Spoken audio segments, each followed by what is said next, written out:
Hello అండి, my self Narayanamma. చాలామంది plot తక్కువగా వస్తుందని కొంటుంటారు. కానీ తెలివైన పెట్టుబడిదారులు ఫ్యూచర్ డెవలప్మెంట్ చెందే ప్రాంతాలను ఎంచుకుంటారు. అలాంటి ప్రాంతాలను మనం ఎలా గుర్తించాలో తెలుసుకుందాం. అందులో మొదటిది, కొత్త రోడ్లు వస్తున్నాయో చూసుకోవాలి. అవునండి, హైవేలు, రింగ్ రోడ్స్, ఫ్లైఓవర్స్, ఇంకా ఇలాంటి రోడ్స్ ఏమన్నా వస్తున్నాయేమో చెక్ చేసుకోవాలి. ఎందుకంటే కనెక్టివిటీ ఉన్న ప్లేస్లలో ఫ్యూచర్లో డెవలప్మెంట్ ఛాన్స్ అనేది ఎక్కువగా ఉంటుంది. గవర్నమెంట్ డెవలప్మెంట్ చేసే ప్రాజెక్ట్స్ ఉన్నాయో లేదో చెక్ చేసుకోవాలి.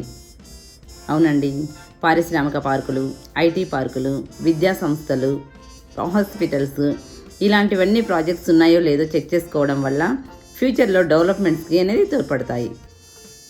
ప్లాట్కు సంబంధించిన సరైన డాక్యుమెంట్స్ ఉన్నాయో లేదో చెక్ చేసుకోవాలి. అవునండి, ఫ్యూచర్ డెవలప్మెంట్తో పాటు మనం తీసుకునే ఫ్లాట్ యొక్క డాక్యుమెంట్స్ కూడా అన్నీ కరెక్ట్గా ఉన్నాయో లేదో చెక్ చేసుకోవడం చాలా ముఖ్యం. ధర ఎందుకు తక్కువ ఉందో తెలుసుకోవాలి. చాలా తక్కువ ధరకే వస్తుందని తొందరపడి తీసుకోవద్దు.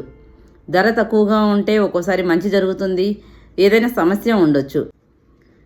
స్థానిక ప్రజలతో సమాచారం తెలుసుకోండి. అంటే ఆల్రెడీ ఆ ప్లేస్లో ఇన్వెస్ట్ చేసిన వాళ్ళతోటి, లేదంటే స్థానికంగా ఉండే ప్రజలతోటి కనుక్కోండి.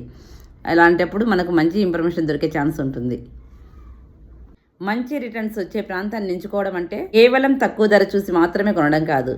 అభివృద్ధి అవకాశాలు, సరైన డాక్యుమెంట్స్, మీ పరిశీలన, ఈ 3 కలిసి మంచి పెట్టుబడికి దారితీస్తుంది. ఈ వీడియో మీకు నచ్చినట్లయితే లైక్ చేసి షేర్ చేయండి.